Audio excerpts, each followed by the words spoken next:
Covid মহামারী ও Ukraine যুদ্ধের প্রভাব বিশ্ব অর্থনীতিতে ক্রমশ হ্রাস পাচ্ছে। সব জায়গায় আস্তে আস্তে এরা নর্মাল হয়ে যাচ্ছে, সব জায়গায় জিনিসপত্রের দাম স্বাভাবিক হয়ে যাচ্ছে।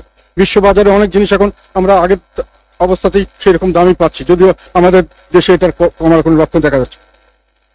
বিভিন্ন দেশ পূর্বের অবস্থা ফিরে যাচ্ছে, কিন্তু আমাদের ক্রমোন্নতি ঠেকানো যাচ্ছে না।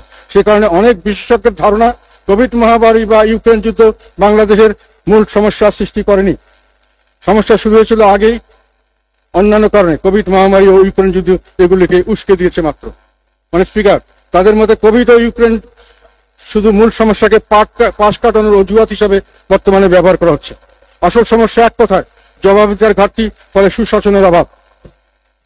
ফলশ্রুতিতে দুর্নীতি ও দুর্বৃত্তায়ন সমাজের প্রতিটি স্তরে ব্যাপকভাবে সম্প্রসারিত হয়েছে। অর্থনৈতিক কর্মকাণ্ড ও সে সংক্রান্ত নীতিমালা ব্যক্তি স্বার্থ গোষ্ঠী দ্বারা প্রভাবিত হচ্ছে। ফলে অর্থনৈতিক নীতি প্রণয়ন বা বাস্তবায়নে দেশ ও জনগণের স্বার্থ প্রায়শ উপেক্ষিত হয়েছে।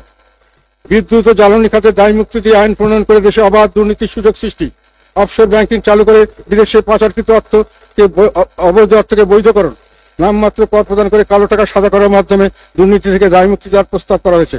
দুর্নীতিবাজ ব্যক্তি ও গোষ্ঠী, ব্যাংক, ঋণ খেলাপি, বিদেশি টাকা পাচারকারীদের মাধ্যমে একটি বড় আকারের ধনী ও অতি ধনী শ্রেণী সৃষ্টি করা হয়েছে।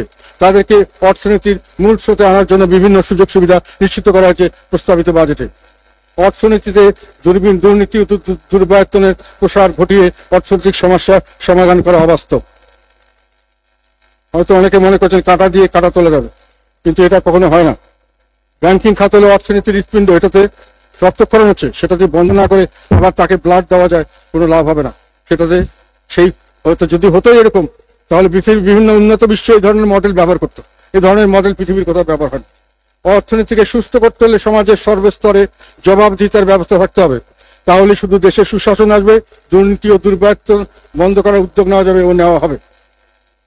এক কথা বলা যায়, অর্থনীতিতে সুশাসনের অভাব ও সে কারণে দুর্নীতি ও দুর্বৃত্তায়নের যে ব্যাপকতা, তা থেকে উত্তরণ ব্যতীত বাংলাদেশের অর্থনৈতিক সংকট কাটিয়ে ওঠা সম্ভব নয়। বাজেটে মূল সমস্যার কোনো স্বীকৃতি ও সমস্যা মোকাবেলার দিক নির্দেশনা পাওয়া যায়নি, বরং সমস্যা কারণসমূহকে উৎসাহিত করার প্রয়াস লক্ষ্য করা যায়। কাজেই বিদ্যমান অর্থনৈতিক সমস্যার টেকসই ও স্থানীয় সমাধান খুব শীঘ্রই হচ্ছে এমনটা আশা করা যাচ্ছে না। মানে স্পিকার, তথাপি অর্থনীতির ক্রম ধস যাতে কিছুটা হলেও মন্থর হয় ও সাধারণ মানুষের সমস্যা কিছুটা হলেও লাঘব করা যায়, সেই উদ্দেশ্যে কিছু প্রস্তাব পেশ করলাম। আশা করি বিবেচনা করা হবে।